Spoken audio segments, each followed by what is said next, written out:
जय उत्तराखंड। आप देख रही हैं यूके न्यूज लाइव और मैं हूं आपके साथ रिया कुमारी। पेश है उत्तराखंड की आज की खास खबरें। सुदूरवर्ती प्रशिक्षण कार्यक्रम के तहत डॉक्टर आर.एस. टोलिया उत्तराखंड एकेडमी नैनीताल की ओर से सीमांत जनपद चमोली में आपदा प्रबंधन विषय पर अधिकारियों को प्रशिक्षण दिया गया। जिला पंचायत सभागार में आयोजित इस प्रशिक्षण कार्यक्रम का शुभारंभ संयुक्त मजिस्ट्रेट डॉक्टर दीपक सैनी ने दीप प्रज्वलित कर किया। जी, सर्वप्रथम तो मैं एटीआई को धन्यवाद अपना देना चाहूँगा कि उन्होंने इतने महत्वपूर्ण विषय में हमारे जनपद के लिए एक ट्रेनिंग प्रोग्राम ऑर्गेनाइज किया है। 3 दिवस की एक कार्यशाला ऑर्गेनाइज की है अलग अलग विषय में, जिसका शुभारंभ जो है आज वो आपदा प्रबंधन की कार्यशाला के साथ किया जा रहा है। इस कार्यशाला में सबसे पहले जो है हम आपदा प्रबंधन की एक रूपरेखा जो रहती है, उसकी जो लीगल प्रोविजंस रहते हैं, उनका हम सभी के साथ ज्ञान साझा करेंगे। जितने भी पार्टिसिपेंट्स यहाँ पर आए हैं, लगभग समस्त जितने भी विभाग रहते हैं हमारे, उन सभी के प्रतिनिधि यहाँ पर उपस्थित हैं। प्रशासन से भी लोग हैं, पुलिस से भी लोग हैं, और उसके अलावा जितने हमारे विकास विभाग के लोग हैं और अन्य विभाग के सभी लोग यहाँ पर उपस्थित हैं। इसलिए इस सभी को इसलिए दिया गया है कि एक तो सबसे इम्पोर्टेंट जो बिंदु है इसमें कि इतने सारे लोगों का एक साथ ट्रेनिंग जो है एटीआई जाकर लेना संभव नहीं हो पाता है। तो एटीआई की ये बहुत अच्छी पहल है कि वो जनपद में अपने रिप्रेजेंटेटिव्स को, अपने जो उनके कोर्स प्रोग्रामर्स हैं, कोऑर्डिनेटर्स हैं, उनको जनपद में भेज के ट्रेनिंग करा रहे हैं। आज का जो सत्र है वो डिज़ास्टर मैनेजमेंट पर यहाँ पर रखा गया है, क्योंकि जनपद चमोली विगत में जैसे 99 का एक बहुत बड़ा एक अर्थक्वेक यहाँ पर आया, जिसमें 108 कैजुअलिटीज हो गई थी। और फ्रिक्वेंटली क्योंकि भूकंप की दृष्टि से ये सारे ही जनपद बहुत ही संवेदनशील हैं, और संवेदनशीलता के दृष्टिगत हम लोगों ने ये सोचा कि जनपदों में जाके ही इस तरीके के प्रशिक्षण कार्यक्रमों को आयोजित किया जाए। और पहला दिन इस प्रशिक्षण कार्यक्रम का डिज़ास्टर मैनेजमेंट पर है, और इसमें हमने प्रैक्टिकल कुछ अभ्यास कराने की सोच रखी है कि जैसे भी अभी आपने देखा होगा 3 अक्टूबर को अर्थक्वेक आ गया था और पूरा उत्तराखंड हमारा उससे हिला, इवन दिल्ली तक इसका प्रभाव पड़ा। तो इसी श्रृंखला में चूँकि हमें कभी न कभी इस त्रासदी को देखना पड़ेगा, झेलना पड़ेगा, और इसी क्रम में हम लोग आज यहाँ पर एक भूकंप आधारित एक काल्पनिक अभ्यास प्रतिभागी अधिकारियों को करवाएंगे। काशीपुर आईटीआई थाना पुलिस ने 2 पॉश कॉलोनी के 3 बंद घरों में हुई चोरी के मामले में अंतर्राज्यीय गिरोह के शातिर 2 अपराधियों को गिरफ्तार किया है। पुलिस ने आरोपियों के कब्जे से चोरी का माल भी बरामद किया है। आईटीआई और काशीपुर थाना क्षेत्र में एक ही दिन में 3 बहुत अच्छे आलीशान घरों में चोरी हुआ था, जिसको लेकर क्षेत्र में बहुत सुरक्षा के ऊपर भी बहुत डर बना हुआ था। तो पुलिस की लगातार टीम लगी हुई थी, जिसमें सीओ, एसपी और हमारा एसएचओ आशुतोष आईटीआई का, और विभिन्न टीमें लगी हुई थी। और बेहतरीन उपलब्धि मिला है हमारा चौकी इंचार्ज जितेंद्र, नवीन बुदानी, इन सब का, और सुनील सुतेडी, इन लोगों का टीम का एफर्ट्स है कि बेहतरीन रिजल्ट मिला है कि इतने दिन के अंदर कल ही सारा सफल अनावरण हुआ है। साथियों, हैरान की बात है कि ये लोग बहुत अच्छे गाड़ियों में आते हैं, पॉश व्यक्तियों की तरह आके 5 से 10 मिनट में चोरियों को अंजाम दे देते हैं। इस प्रकार अंतरराज्यीय नेशनल लेवल का चोरी के गिरोह का पर्दाफाश हुआ है। चोरी किए गए सारे संपत्ति 4 लाख रुपए कैश, विभिन्न हीरे, सोना, चांदी की विभिन्न जेवर और विभिन्न सामान, सब कुछ बरामद होकर 100% रिकवरी भी हो चुका है। हैरान की बात है कि ये दिल्ली में 14 मुकदमे, नोएडा में 10 मुकदमे, गैंगस्टर भी रह चुके हैं और शातिर चोर है।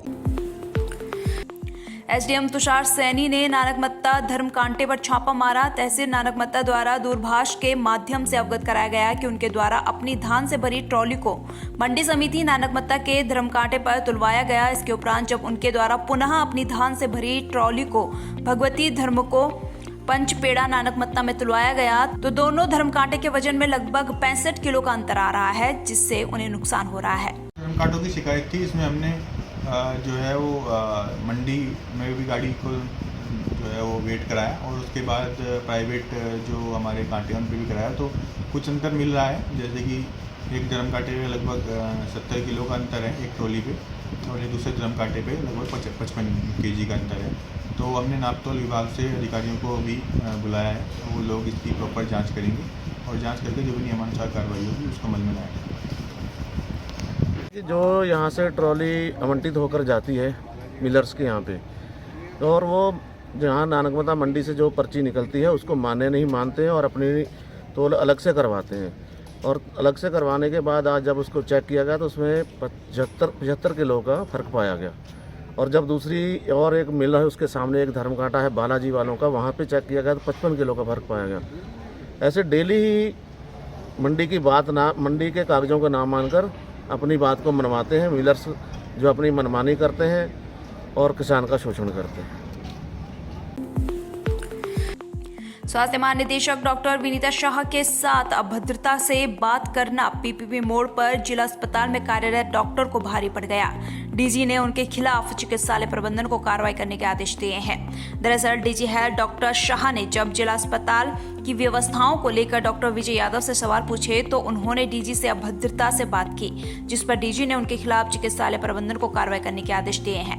पौड़ी अस्पताल में काफ़ी समस्याएं मुझे मिली और कुछ चिकित्सकों का व्यवहार भी मुझे उचित नहीं पाया गया, जिसके लिए मैंने संबंधित को निर्देशित किया है और सीएमओ को मैंने और सीएमएस को 10 दिन में सुधार लाने के लिए कहा है, नहीं तो उनको नोटिस दिया था। लालकुआं क्षेत्र के अंतर्गत बिंदुखता के कार रोड स्थित जड़ सेक्टर पर उत्तराखंड प्रदेश के पूर्व मुख्यमंत्री पंडित नारायण दत्त तिवारी की पुण्यतिथि पर तमाम कांग्रेस कार्यकर्ताओं ने एनडी तिवारी की प्रतिमा पर पुष्प अर्पित कर उन्हें श्रद्धांजलि दी। इस दौरान कार्यक्रम की अध्यक्षता बिंदुखता कांग्रेस ब्लॉक अध्यक्ष पुष्कर सिंह दानू द्वारा की गई। मैं ये कहना चाहूँगा कि एनडी तिवारी जी जो है विकास, जहाँ विकास की बात आती है तो वहाँ तिवारी जी का नाम सबसे पहले आता है, क्योंकि जो ऐतिहासिक फैसले एनडी तिवारी जी ने अपने कार्यकाल में लिए थे वो आज यहाँ बिंदुखता की जनता आज उसकी पूर्व में दशा थी वो सभी को पता है। जो दशा और दिशा जो बदली है वो माननीय एनडी तिवारी जी ने बदली है। तो मैं सरकार से ये मांग करना चाहता हूँ कि एनडी तिवारी जी के लिए एक बढ़िया सा एक स्मारक बनाया जाए, क्योंकि उनने दलगत राजनीति से ऊपर उठ के काम किए हैं। जो विकास किए हैं वो हर दल के व्यक्तियों के लिए और गरीब जनता के लिए, सभी के लिए आज काम आ रहे हैं। उनके द्वारा सड़क, बिजली, जो भी ऐतिहासिक फैसले लिए, सिडकुल का निर्माण किया गया, उसमें सभी को लाभ मिल रहा है। तो मैं सरकार से ये मांग करना चाहूँगा कि ऐसे महापुरुष के लिए एक बढ़िया सा स्मारक बनाने में हमारी मदद की जाए और वो सभी जनता के लिए उसका है। हम माननीय मुख्यमंत्री जी को एक ज्ञापन देना चाह रहे हैं कि जिसमें हम ये मांग करें कि एक बढ़िया सा माननीय एनडी तिवारी जी के नाम का एक स्मारक बने, जिसमें कभी भी तिवारी जी ने हमको, जब उनके मिसेज सुचित्रा तिवारी जी अमेरिका में थी तब उन्होंने हमें बहुत बड़ा सहारा दिया। उन्होंने कहा था कि अगर यहाँ पीछे आ गई थी, पीछे आने के बाद उनको हटाने का वो आया था तो उन्होंने तुरंत वहाँ से आह्वान किया कि उनको ना हटाया जाएगा, हटाओगे तो बुलडोज़र जो है मेरे सीने में चलाया जाएगा। तो इसके बाद जो हमारे पहाड़ के लोग थे, भूस्खलन वाले क्षेत्र के लोग थे, उनको तो ऐसा ताकत मिली और 1979 से लेकर के हमको जो हमारा जो विकास था, यहाँ बिजली, सड़कें, विद्यालय, ये चीज़ें जो हैं मुहैया होने लगी। राशन कार्ड तक उन्होंने बनवाए, जबकि राशन कार्ड के लिए हमारे राजेंद्र ब्लॉक प्रमुख राजेंद्र व्यक्ति हुआ करते थे, वो अभी भी हैं और उनकी अगुवाई में राशन कार्ड बने पहले। और ज़्यादा ना कहते हुए मैं यही कहूँगा कि हम बिंदुखत्ते वासियों को जो जीने की राह दी तिवारी जी ने दी, क्योंकि जो तकदीर बनाई उन्होंने हमारी बनाई और जो तस्वीर बदली, एक बिंदुखत्ता ही नहीं पूरे उत्तराखंड की तस्वीर को उन्होंने मतलब सजाया, रंगों से सजाया।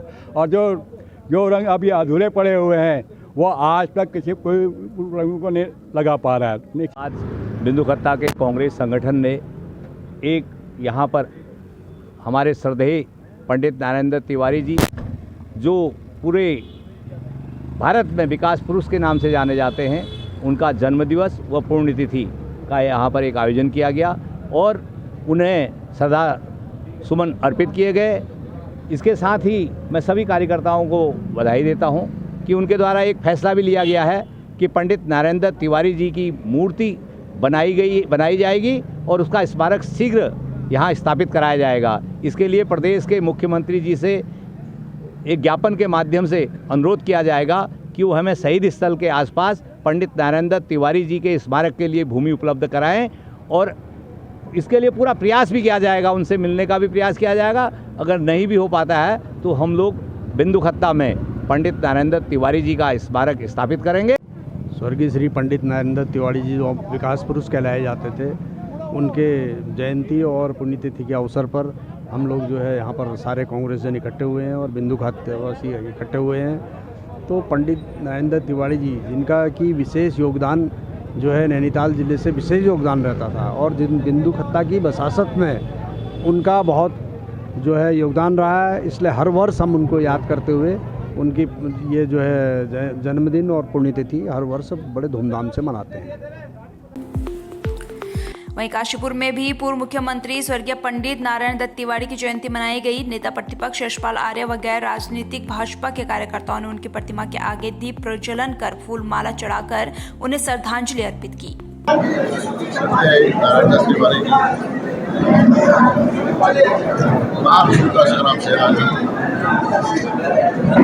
गरीबों के, कमजोर के, वर्गों के, शोषितों के, वंचितों के हमेशा पैरोकार रहे, स्वतंत्र संभाव के प्रतीक रहे।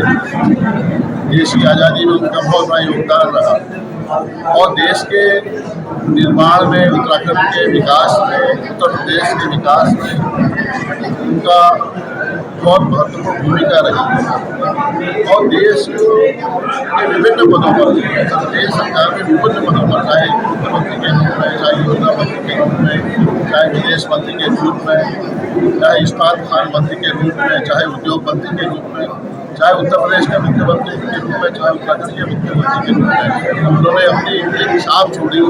अपने बुद्धि से, अपने विवेक से, अपने अनुभव से देश को नई दिशा दी। आज नवचेतना मंच में हम सब उनको स्मरण कर रहे हैं, उनको याद कर रहे हैं, श्रद्धांजलि के पुष्प अर्पित कर रहे हैं और सबकी यही कामना है कि उनको अपने चरणों में स्मरण दें, उनकी आत्मा को शांति मिले। फिलहाल आज के इस खास बुलेटिन में इतना ही। बने रहिए यूके न्यूज़ लाइव के साथ। नमस्कार।